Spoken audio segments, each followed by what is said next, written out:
Alright, so you guys have just spent the last couple of minutes graphing all of these equations that were given here.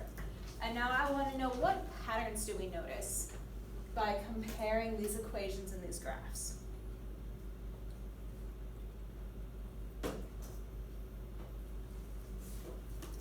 First of all, how are the equations connected? It squares, right? No. What's the difference between this equation here and this one? Which one? It's connected. Square root. It's the same expression, just under a square root sign, yes? Oh, yeah. Same thing here. This expression matches what's under the radical sign. So for all of these, the top row, we'll say it the other way, the bottom row is the square root of the top equations.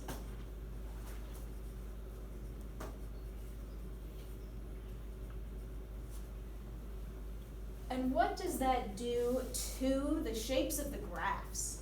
It makes it weird. It makes it weird. It does make it weird. But is there any patterns that we notice in the weirdness?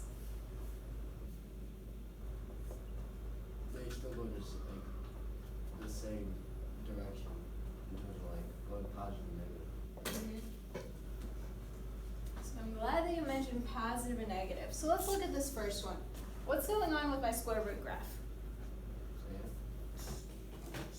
It's got this little weird spot where it kind of stops and then starts back up again. And it looks like at about 3 and 5. What happens to my parabola graph at 3 and 5? It's a vertex. But no, it's zeros. Right? It's zeros. What's true about this parabola right here? It's negative. So right here, the parabola is negative. My square root graph has this big old hole, doesn't even exist. It's never gonna be negative. Can you take the square root of a negative number? No. So if my graph here is negative, leaves me with a big old hole when I plug it into the square root sign. What about this one? What's true about my quadratic equation? It's all positive. It's all positive. Do I have any weird gaps or holes in my square root? No? No, it comes down, has a little bump, and then goes back up again, but it's defined everywhere. What about this guy? It's positive and negative. Well, So my it's parabola going has negative. my parabola has some positive sections, this part here, and some negative sections. How does that line up with the square root graph?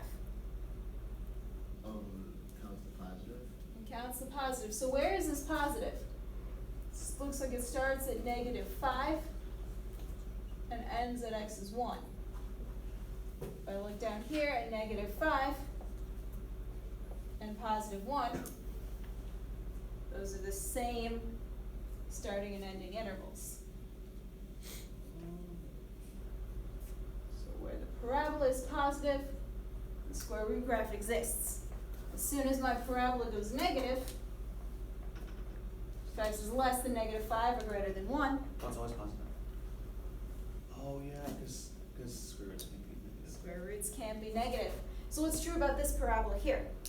There's no, they're all negative. It's all negative. There's So no it's nothing, zeros. it's literally nothing. So why is your graph blank? There's literally nothing. There's literally nothing. You're trying to take the square root of a negative number and it just doesn't work. It's an imaginary number. It's an imaginary number and the calculator doesn't know how to graph those, and neither do I. So how would we summarize that as an observed pattern? If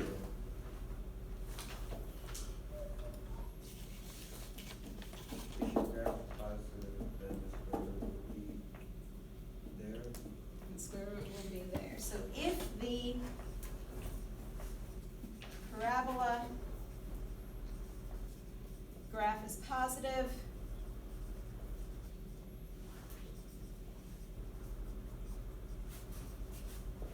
the square root graph, shall we say it will exist? Yes. It will be there. You will graph. But what happens as soon as the parabola graph goes negative?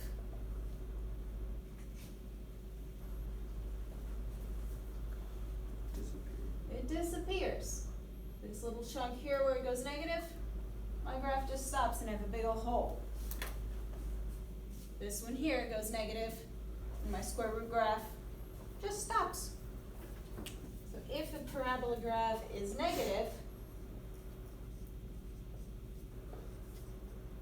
the square root graph stops and does not exist.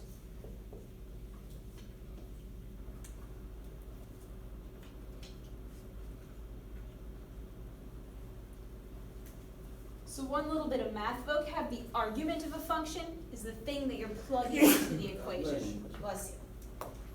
So when I say the argument of a radical, that means the stuff under the square root sign.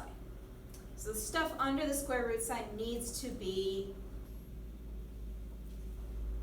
what? Positive. Stuff under the square root sign must be positive.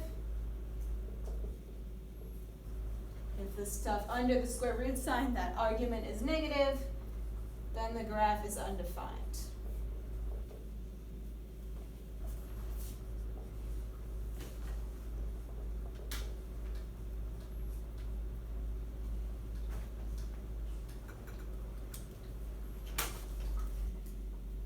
Now looking down at the last line of your notes, what do we call it when we're talking about this? If you had an online class with Mr. C, A period. If your A period is an online class with Mr. Childerston and you did not meet with me or Ms. Schmatzer during A period before the bell rang, please make your way to the Commons at this time. Alright, so what do we call the set of x values where my function exists? All the x values make up the, Zeros? not the zeros, not the x-axis. If the y values are the range, the x-axis is the domain. So when I'm talking about my square root graph existing or not existing, I'm really talking about its domain. And that's your last line. If the domain of a radical function, so those places where it is allowed to exist, are the places where the argument is loud and proud, Nick? Positive.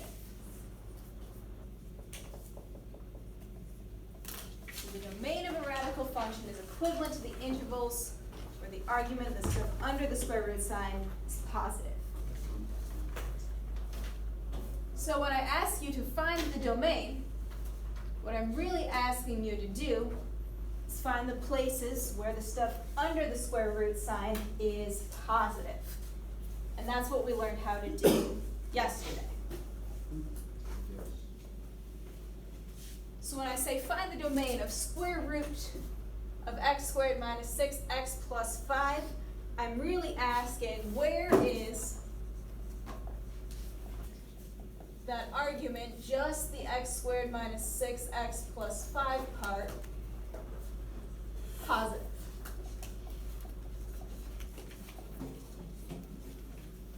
So to do that, we'll complete the square, find the vertex, find the zeros, find my graph, figure out where it's positive. And once we know that, we know where the original square root function exists. So do we take the square root out and then find the vertex? So we're going to ignore the square root for the time being, just focus on the argument, figure out where it's a positive number. So first step, subtracting 5 from both sides, so we get y minus 5 equals x squared minus 6x. Then what do we add to both sides? 9. Oh, we just do this normal, oh, okay. it's The just- whole normal thing. My Positive b 9. value is 6, half of 6 is 3. 3 squared is 9. plus 9. So we get y plus 4. And Noah, how does that factor? It's negative 3 and negative. Negative 3 and negative 3, or x minus 3 squared. So that's the point where we've completed the square, so we'll split directions, go down here to find the vertex. And we'll also end up coming up here to find my zeros. Finding the vertex, we just need to isolate y, so we'll subtract 4 from both sides. Say y equals x minus 3 squared minus 4. So my vertex is where? Positive. Positive 3. Positive 3 and negative 4.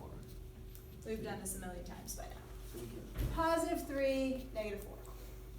So there's my vertex. Now to find the zeros, we'll say y equals 0. So we're only left with a 4 on the left-hand side. Is equal to x minus 3 quantity squared. We need to get rid of the square sign, so we root both sides. Get plus or minus 2 equals x minus 3. Add 3 to both sides. 3 plus or minus 2 equals x. So 3 plus 2 gives us 5. 3 minus 2 gives us 1. So my zeros are at 1 and at 5. And my parabola looks like this.